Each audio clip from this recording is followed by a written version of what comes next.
Morning po. So, lagi ko ka-prepare. Pero isip-isip ko rin na, Lord, ikaw na bahala. So, my name is Wendy po. Pero, they call me Dem. So, ang nickname ko po, Bem Bem or Bem. So, our theme is stewardship, medicine as stewardship. And I was like thinking na, di ba stewardship is faithfulness. The Lord entrusted something to us and so we should be faithful. Pero, I was like thinking na, Lord, you have cared for me. So I'm going to share how the Lord cared for me. Parang how the Lord stewarded me. But the Lord does not have a boss, di ba? Nakita ang boss natin si Lord. And we have to be faithful kay Lord.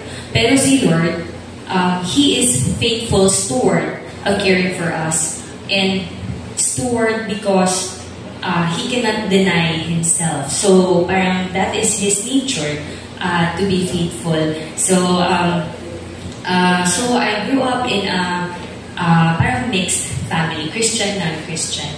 Ang parts ng province namin, or town namin, very rampant ang drugs. So, my father, my uncles, they've been, nalulung sila sa droga.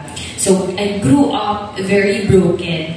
And I would, core memory, my auntie would tell me, mag-pray kita kay si papang mo, mag-travel siya, hubog, tapos nakasingle lang ang motor. So, or sometimes, so she would teach me what prayer is. We would kneel before God and pray for protection sa kay papang ko.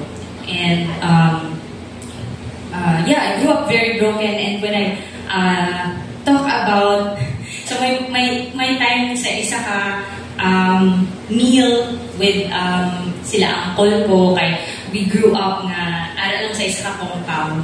So, anong gusto mo maging bago magpulis ko, kay bakpul ko si papa ko. But I would cry over that.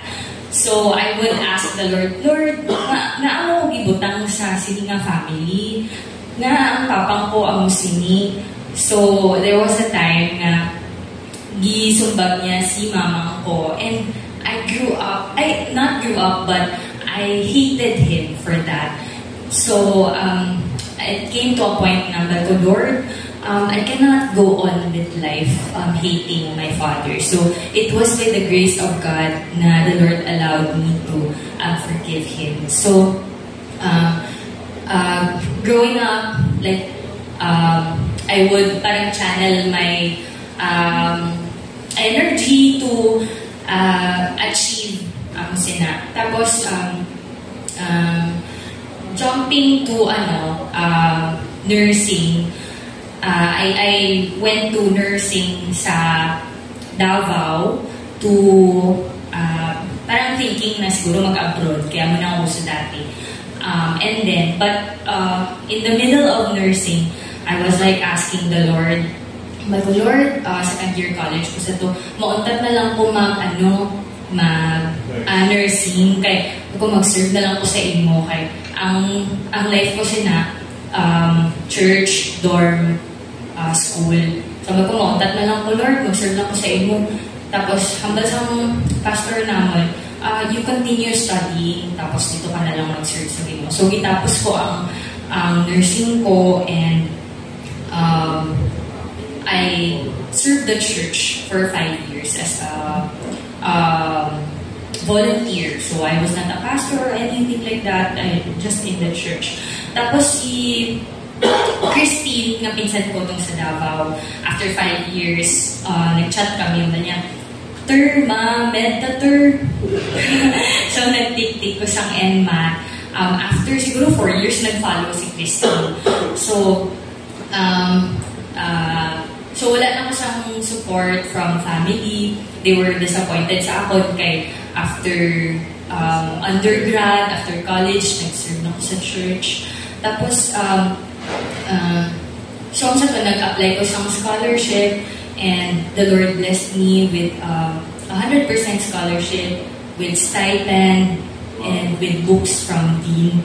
So, nagsakit ang ulo ko kay Lord, hindi ko ma-comprehend ang magnitude. Kay that time, nag-serve pa ako sa church, so I cannot give my all. So, ang grades ko, sakto lang din nga makapasa. So, ang scholarship na gihatag sa akin sa Ginoo, ano lang po, kanang okay lang na hindi siya taas.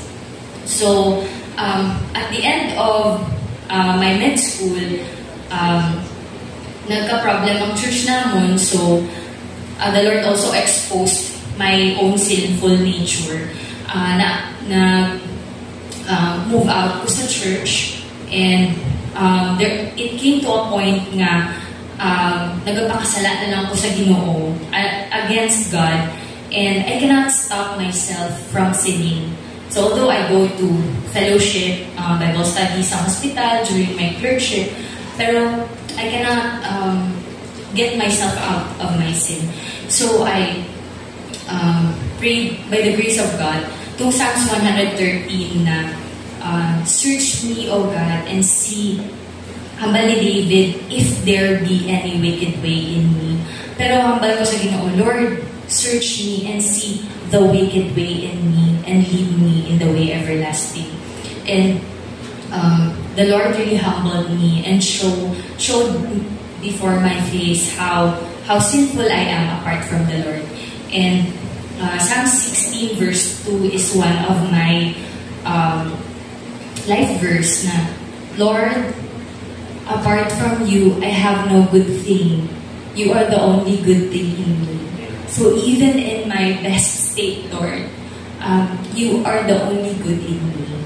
So, nagabot sa point nga, I did not want to study anymore. Gusto ko na lang maghimos ang sala. And, sabi ko, Lord, kung paano ko karon, I go straight to hell. Itong verse galing nga, Lord, hambal sang Ginoo. Pero, ay hambal sang mga the prophets niyo bala, tapos hambal sang Ginoo. Who are you workers of lawlessness? Magudaldala ko na belong, Lord, basig madiretso ko sa hell kung paano na ko karon. Tapos, second is, I was so afraid I'm gonna fail the board exam. Kaya I'm not studying. So, if I fail the board exam, useless lang tanan. So I asked grace from the Lord na, Lord, tagay ko sang way out. Tagay ko sang grace na ma-enjoy ko mag-study. And the Lord, by His grace, gave me a way out. He sent me a mentor, discipler, and He gave me the joy back to study. And ang bago sa Ginoo, Lord, before I start reviewing for the boards, wala ko parang nabasa ang Bible. Although, my grandmother would bring me to Sunday school, itong bata pa ko. And so, I decided, Lord, I'm gonna read the Bible from cover to cover before I dive into reading my review material. So, I tried to read the Word of God, and I've encountered Psalms 39:5 ata to. And it says there na, even the best, at your best state, you are vapor before God. Everything is nothing before God, even at your best state. Ako, Lord, hindi na ako residency. Okay na ni Lord. Okay, wala man ang galit na ng tanan, Lord. Ako sina. So, anyway, the Lord gave me the grace to led me to this verse naman sa Isaiah 54:5 na bala, enlarge your tent.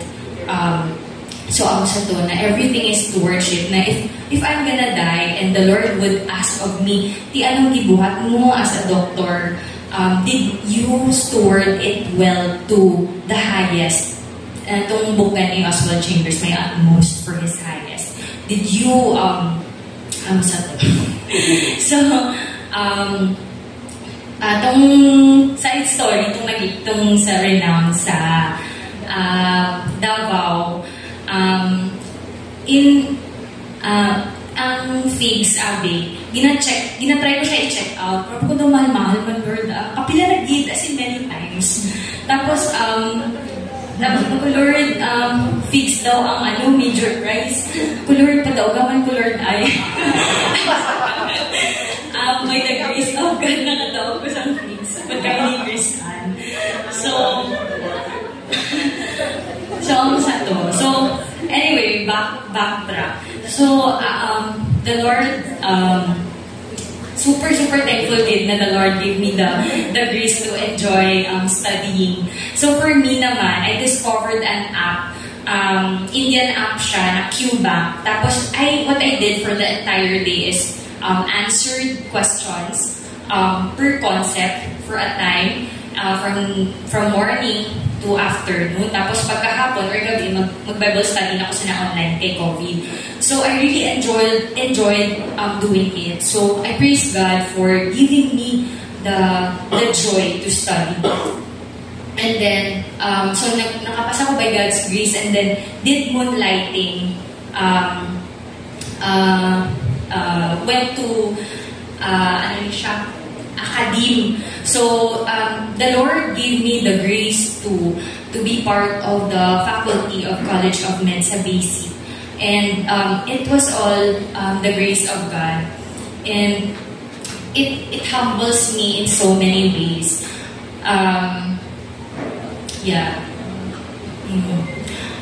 So sige, pati-short na lang. Kailan na baka minutes ko siya. Anyway, so naka-study leave ako karon, and I just asked the Lord na, Lord, I want a way out. Gusto ko mag-resign sa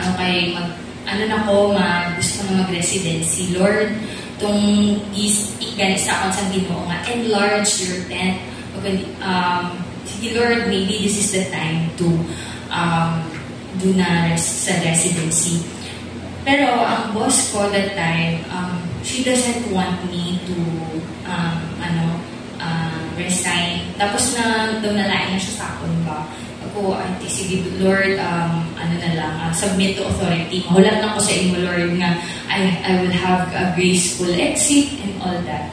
So, my friend messaged me about a scholarship na sa US, Masters in Global Health. And I tried to, Lord, tisingan ko ni-apply kay para may graceful exit ko, para makaresign ko. So, try ko apply, and then the Lord, by His grace, gave me that scholarship.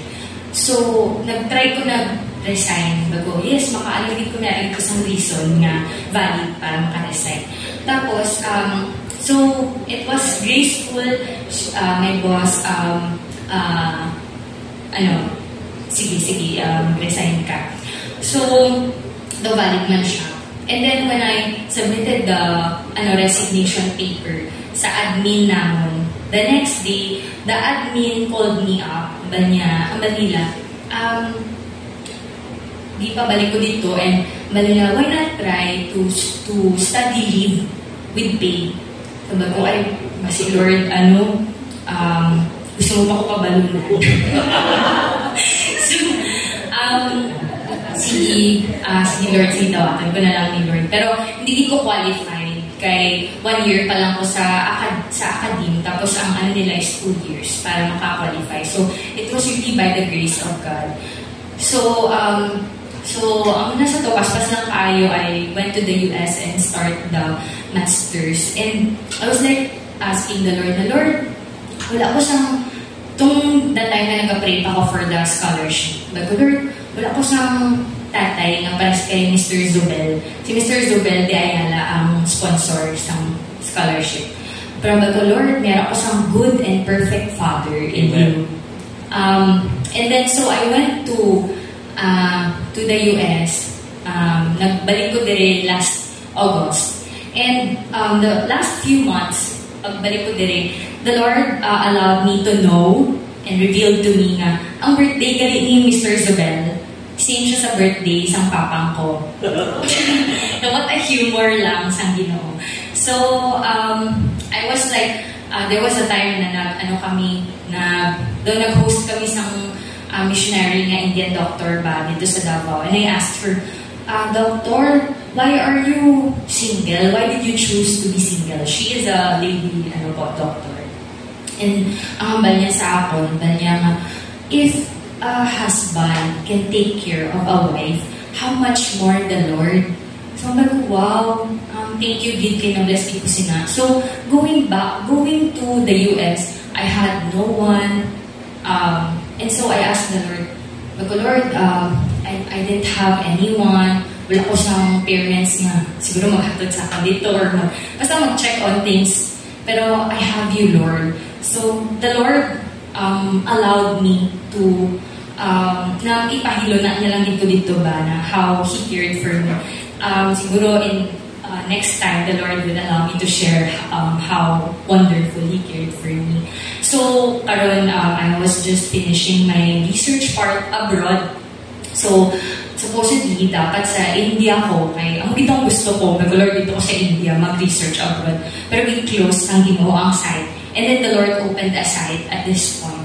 So, sa Philippines. So, ang nangarap ko dali sa Philippines. So, ang sa to, I think, siguro ako lang ito ang i-share ko. To God be the glory.